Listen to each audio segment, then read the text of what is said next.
If you identify as a very visual learner, like if you get a lot of useful information from imagery, I'm making this video with you in mind. I'm going to demonstrate my concept of fascia and why I think that fascia flossing is important and give you some images to play with along the way. So let's all get on the same page first. I just want us to understand what is fascia.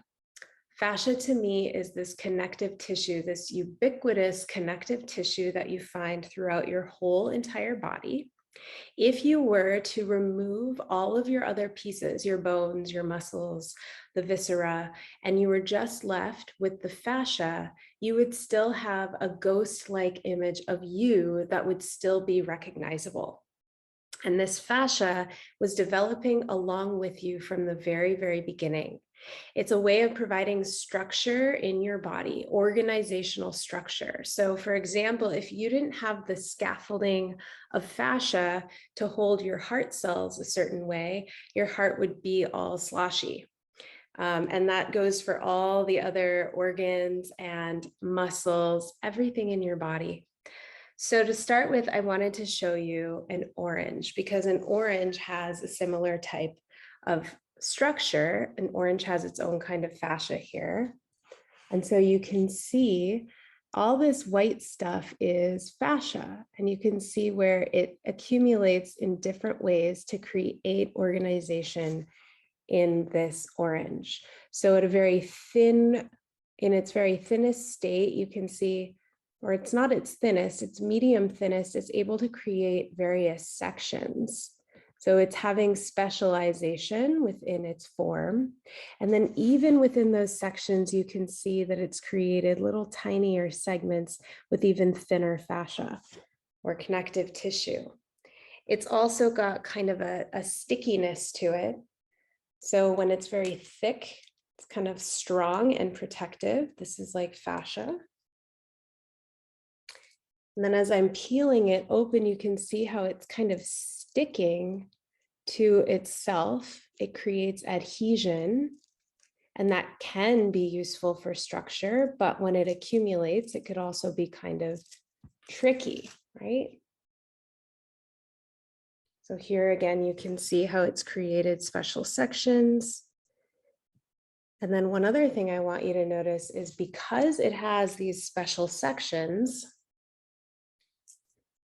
now we have one section and another section. And because of that protective layer, these sections can slide against one another without getting kind of caught up in between the other sections. So it can facilitate mobility. I also want you to notice that when I took off this peel, it retained a memory of the form that it had before. So if I had more skillfully done it, I probably could have made it look like an orange that was still sitting here, like a whole orange. And your fascia also has memory like that. So it holds your form, it creates that structure, and this memory allows for you to have more rebound potential in your movement. It pulls you back into a shape so that you can be more energy efficient. This orange looks really good. I just want to eat a piece.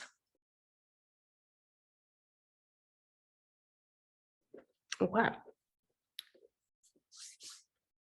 So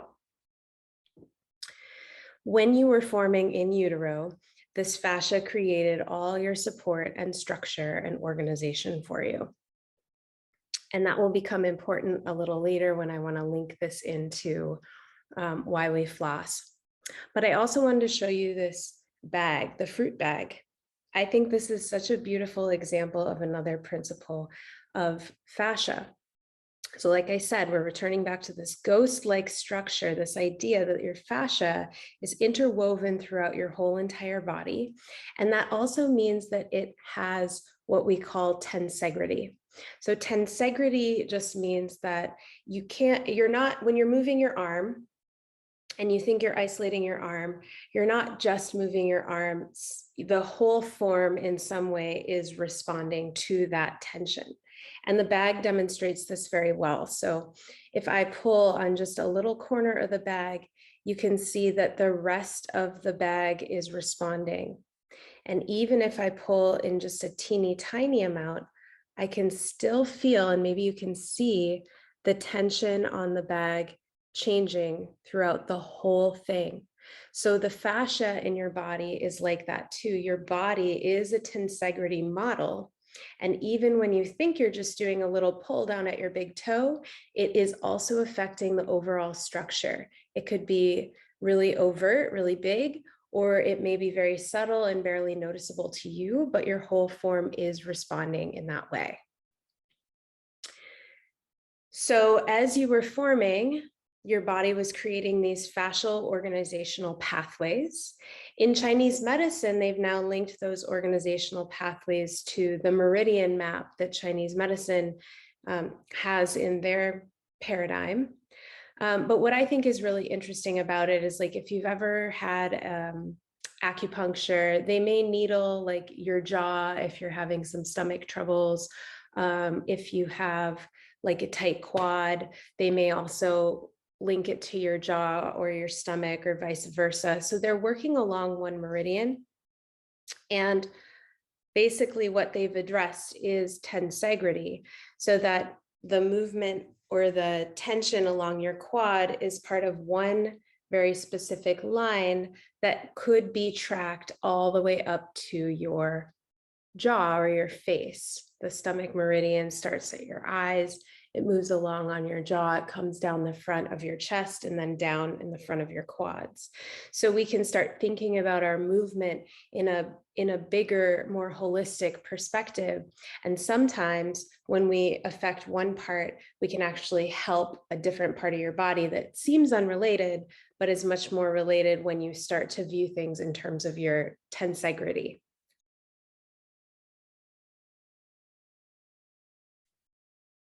So now that you have this visual understanding of the fascia being this ubiquitous tensegrity form in your whole body, why is the technique that I use, fascia flossing, very important? Why do I believe in it? Why do I think it's effective?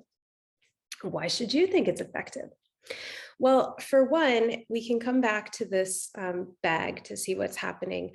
So when we normally think about stretching, we're bringing something all the way to an end range in kind of a passive way, and then you wait to feel a sense of stretch at the very end.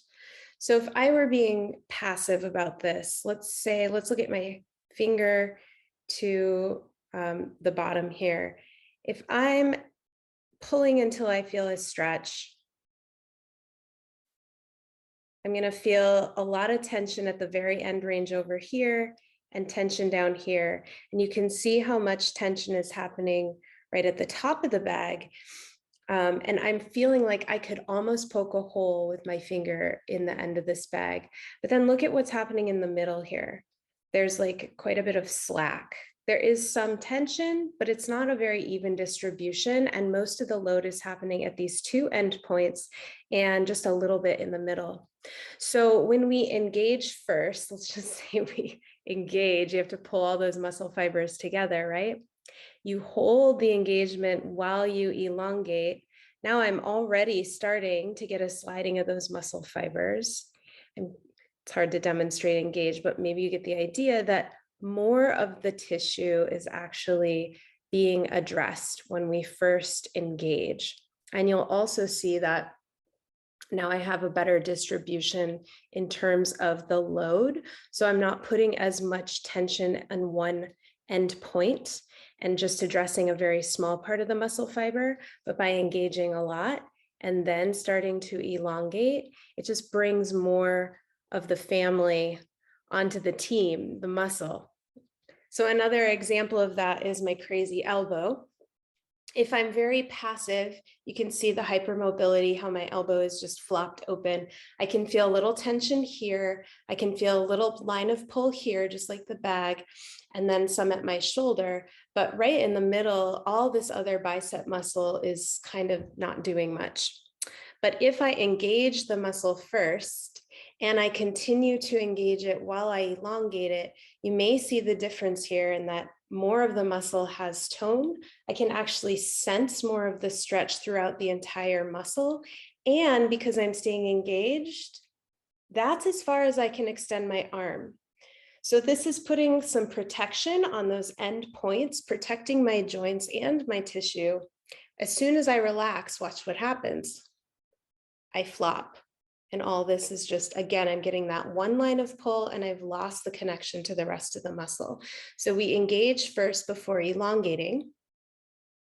And this puts the brakes on the end points for more support and addresses more of the muscle fibers, muscle tissue, and the connective tissue running through it all at once. So this should leave you feeling more stable and more balanced.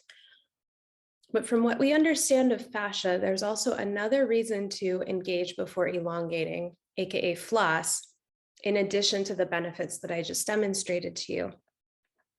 So let's come back to our orange. And I want you to see here, fascia, when it has accumulated, becomes a lot thicker and tougher, right? And it's accumulating in spaces where there isn't movement. That's what fascia does. It's kind of helping to create this organizing structure. So it's coming into places, it's like filling in all the gaps, and it gets melted by movement. So imagine if you have some kind of injury and you don't move your shoulder for a while. You hurt your shoulder, you're not going to move it. And in that time, the connective tissue is organizing around your form. So the scar tissue, connective tissue, scar tissue is a type of fascia. That's what I think of it as, at least. It will come in and help to create extra stability for your shoulder. It's laying down some protective track. But then when you feel healed and you're ready to move, you've perhaps lost this mobility.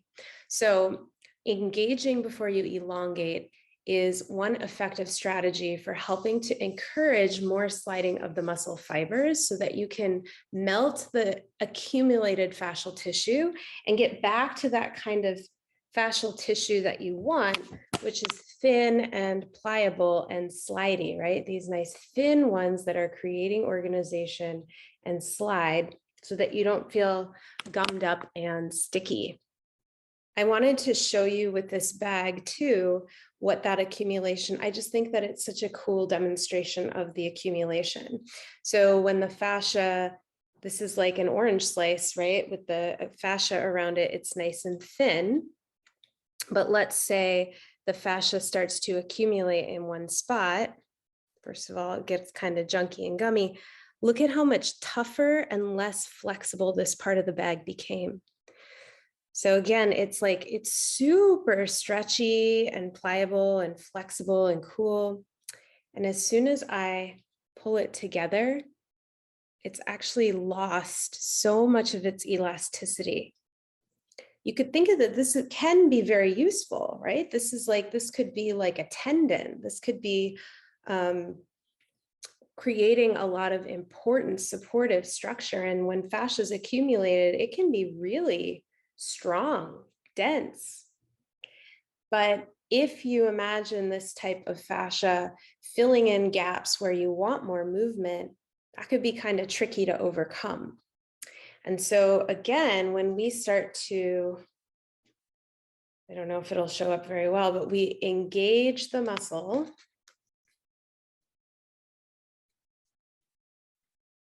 Before we elongate, we're kind of contracting the muscle fibers. So they're going to tug on that fascial tissue that's around it. And as you force the muscle to then elongate, those fibers are going to pull on the fascia in a way that starts to thin it out, exfoliate it, break it up. And the result is that you end up feeling a lot more pliable and elastic and functionally flexible. I hope this was helpful and kind of fun. Next time you see a fruit bag floating around, maybe you want to grab it and examine it, or an orange. And thanks so much for tuning in with me.